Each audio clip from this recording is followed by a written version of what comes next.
นน้องอินยอมเสิร์ฟมหาการ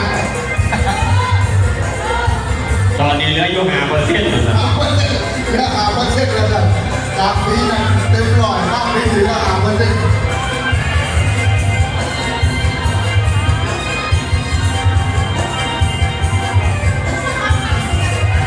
โอ้พูดเตี่ยมากๆเดี๋ยววันนี้เนี่ยคือไม่มีว่าเอ้าปีนี้เป็นบุญหลายวันนี้เป็นประมาณ10 กว่าปีเลยเดี๋ยวนี้ก็เพราะว่ามันก็พูดร้องพอกับคณะเพื่อเอ้าคนใดมากเอ้าลองบุญนับนะพี่น้องปีนี้จะเป็นไม่บุญเอ้าเปิดมาข้าวนึงแต่ได้ว่าเป็นบุญก็เอ้าเนี่ยนะครับเพิ่นขึ้นไปส่วนเราเพิ่นต้องว่า